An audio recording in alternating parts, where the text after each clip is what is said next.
पापी लोगों पर माता लक्ष्मी क्यों प्रसन्न रहती हैं? जय श्री कृष्णा मित्रों, पुनः एक बार आप सभी का स्वागत है हमारे चैनल नवजीवन ज्ञान गंगा में। प्रिय दर्शक बंधुओं, अक्सर आपने देखा होगा कि जो लोग पाप का और अधर्म का सहारा लेकर के अपना जीवन यापन करते हैं, जो लोग झूठ बोलकर, धोखा देकर, सीधे साधे सज्जन लोगों को मूर्ख बनाकर धन कमाते हैं, ऐसे लोग अधिक धनवान और खुशहाल अपने जीवन में मालूम पड़ते हैं।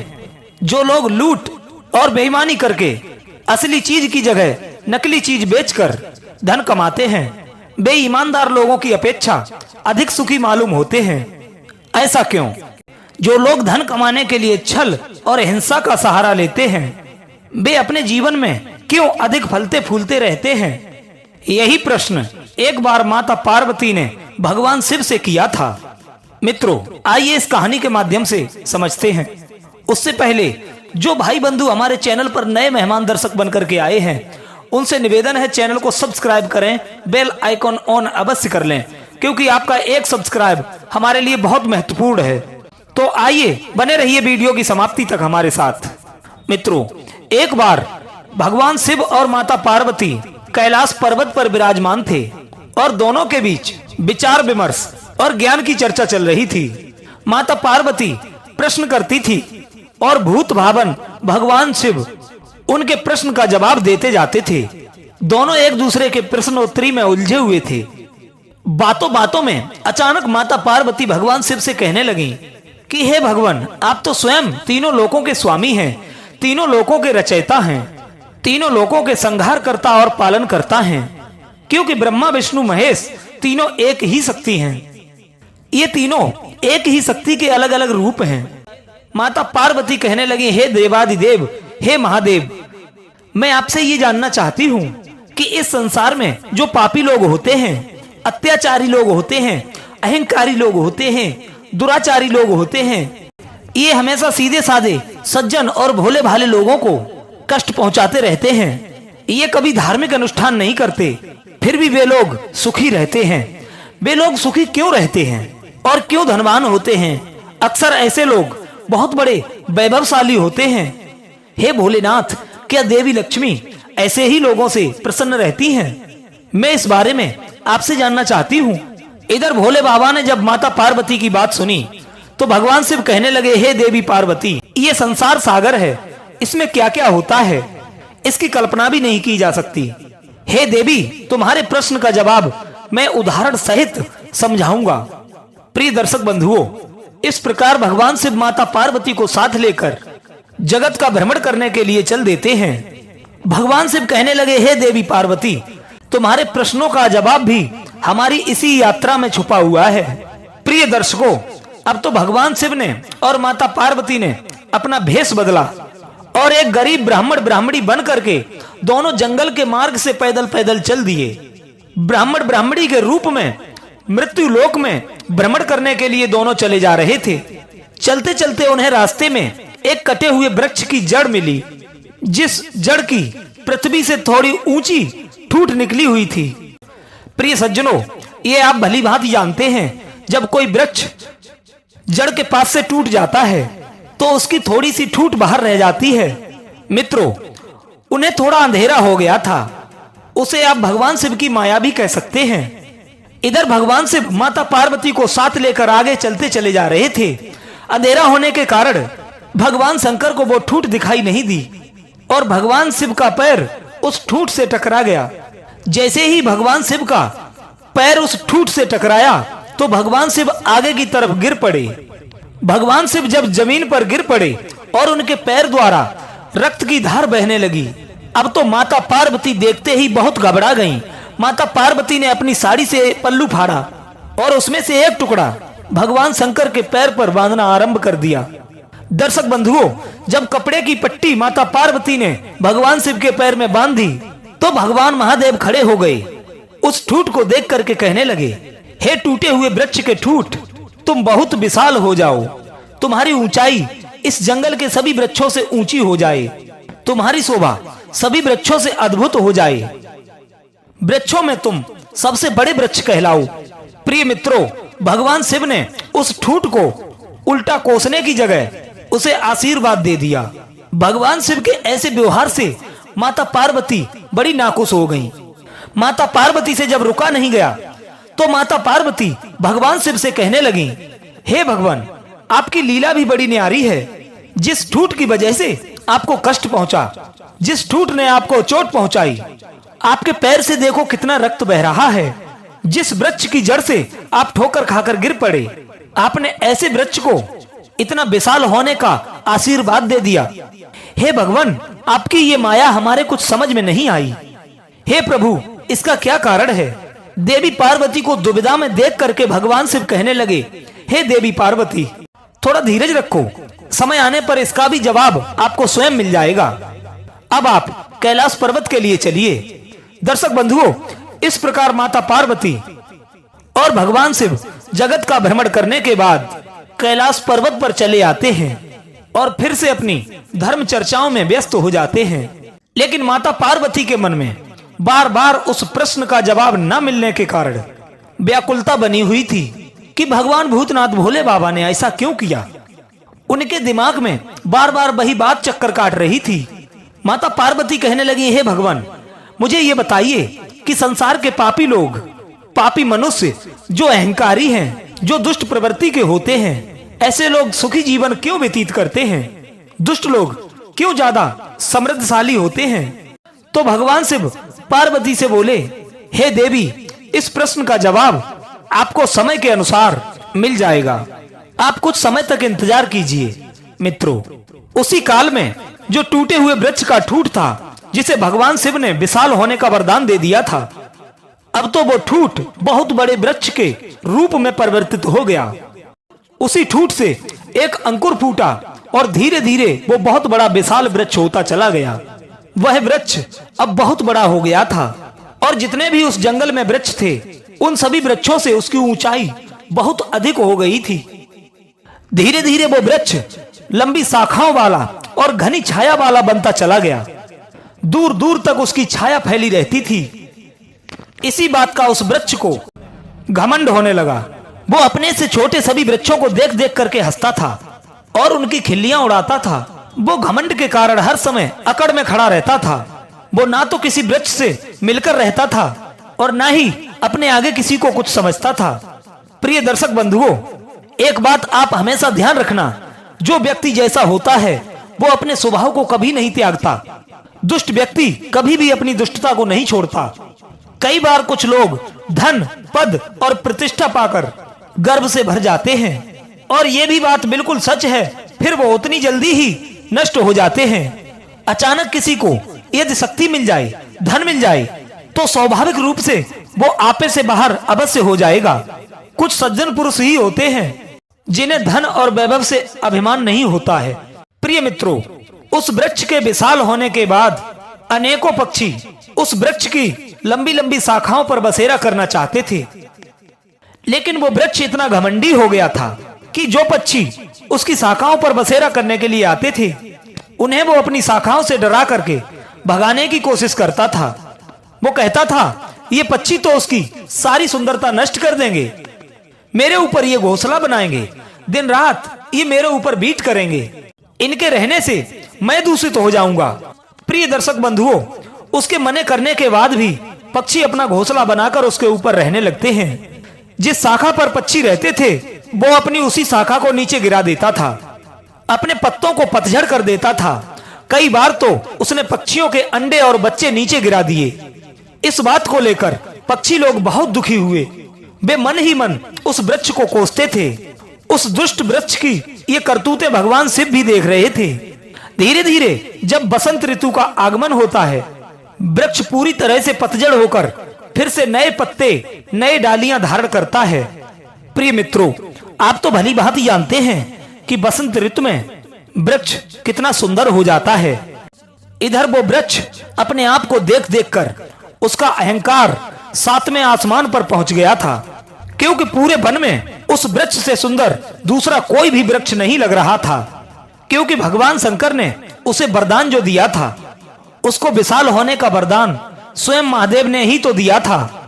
प्रिय दर्शक बंधुओं, एक दिन की बात, बहुत तेजी से आंधी आ जाती है और एक भयंकर तूफान आता है।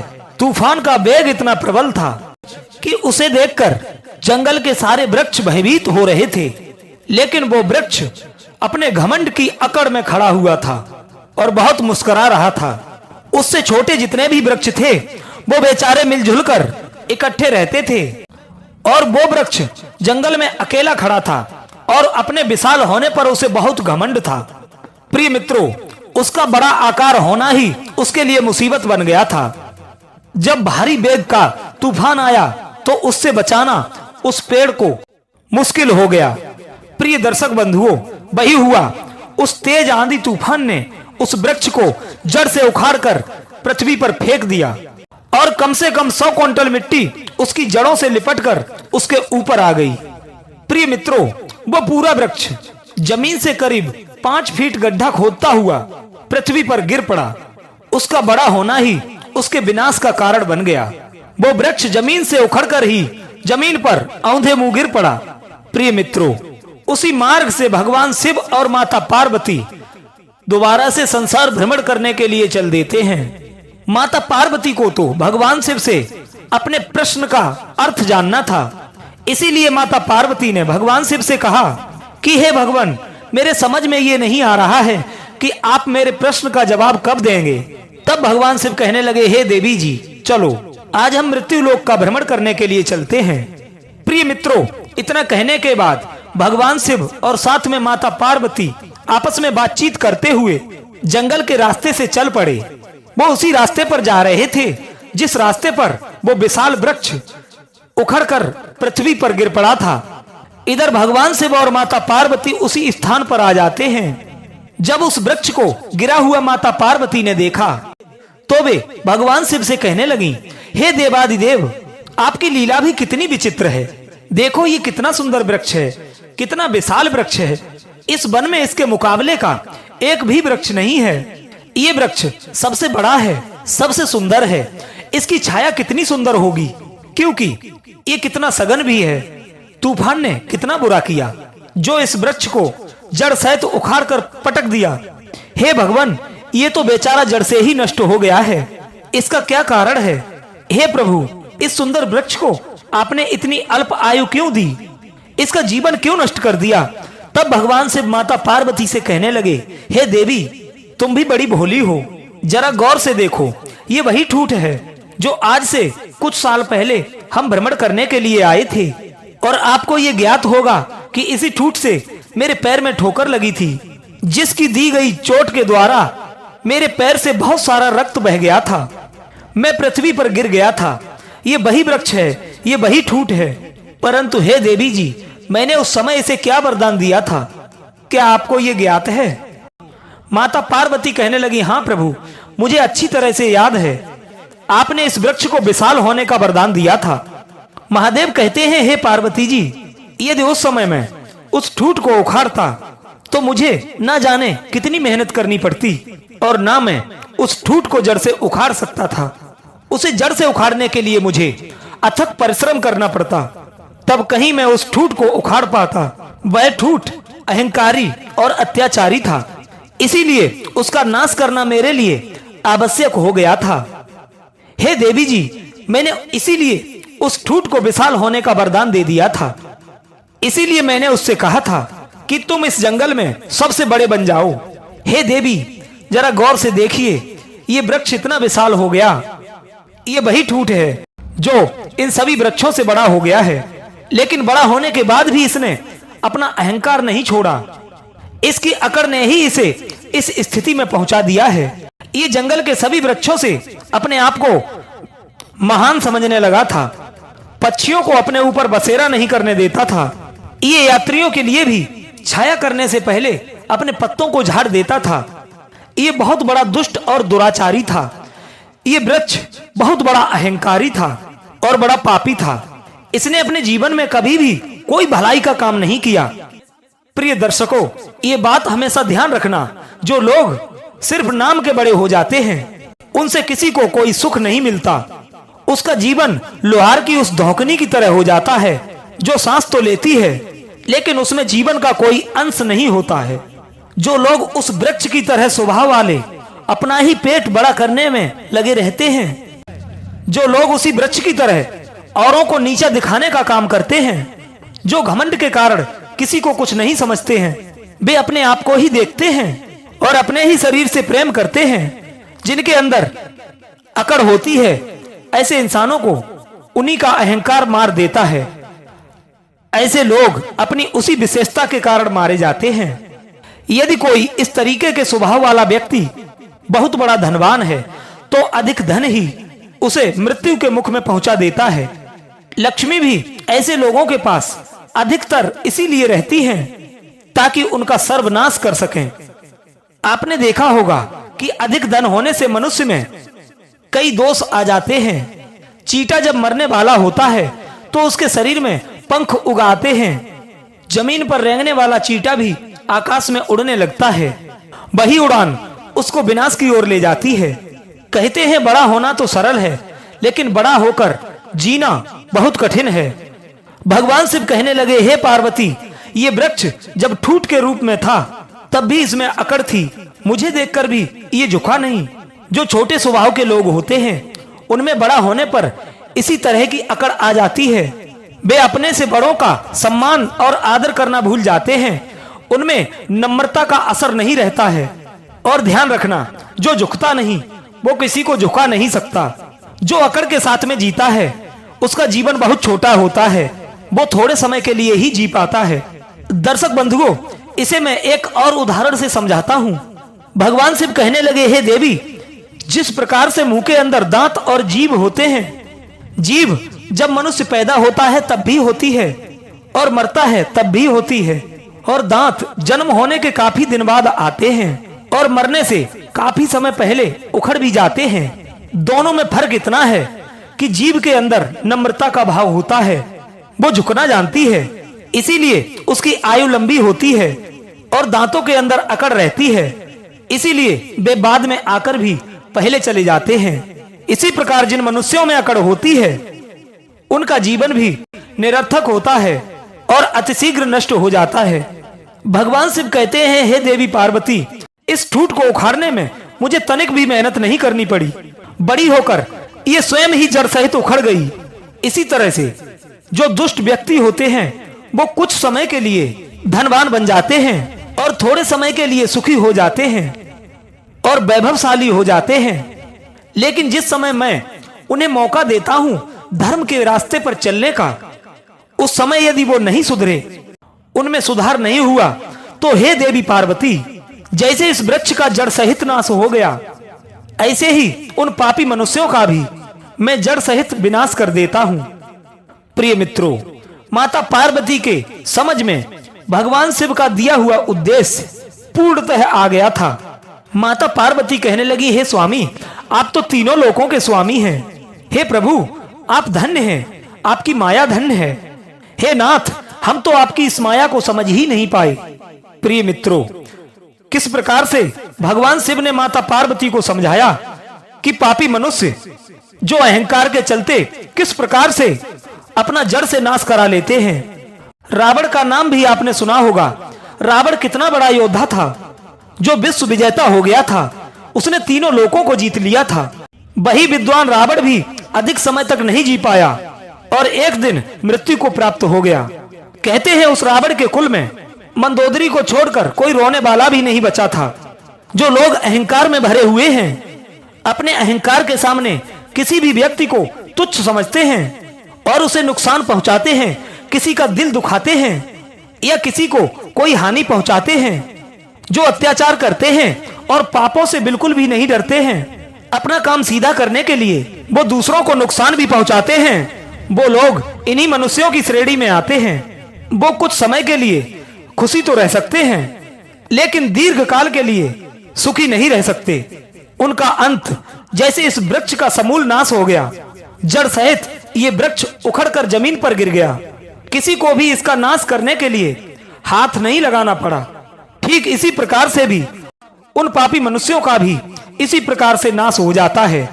भगवान शंकर कहने लगे, हे देवी, जो भगवान के भक्त होते हैं, जो अपने धर्म पर चलते हैं और धार्मिक नियमों के अनुसार अपना जीवन यापन करते हैं, जो किसी को दुखी नहीं करते, दूसरों के दुख से दुखी होते हैं, उन प्राणियों का मैं हमेशा ख्याल रखता हूँ। जैसे देखिए इस जंगल में अन्य वृक्ष भी हैं जो मिलकर रहते हैं, तूफान का बेग भी उनका कुछ नहीं बिगाड़ सकता। प्रिय मित्रों, भगवान शिव कहने लगे, हे देवी पार्वती, ऐसे कई अनेक उदाहरण हैं जिनसे ये ज्ञात होता है पापी, दुराचारी, दुष्ट, धूर्त और अहंकारी लोग अपने अहंकार के चलते अपने विनाश का कारण स्वयं होते हैं। दर्शक बंधुओं, भगवान शिव की ये बातें सुनकर माता पार्वती बहुत प्रसन्न होती हैं। माता पार्वती भगवान शिव से कहने लगी, हे भोलेनाथ, अब मेरे अच्छे प्रकार से समझ में आ गया है कि पापी लोगों के घर देवी लक्ष्मी जी क्यों रहती हैं। हे नाथ, आपकी माया का कोई पार नहीं पा सकता। प्रिय मित्रों, इस प्रकार माता पार्वती के प्रश्नों का उत्तर देने के बाद भगवान शिव कैलाश पर्वत पर लौट जाते हैं। प्रिय मित्रों, ये कहानी कैसी लगी आप कमेंट के माध्यम से हमें अवश्य बताना। तो मित्रों, मिलते हैं आपसे एक अगली वीडियो में एक और नई ज्ञान चर्चा के साथ। आप सभी का बहुत बहुत धन्यवाद। जय श्री कृष्णा।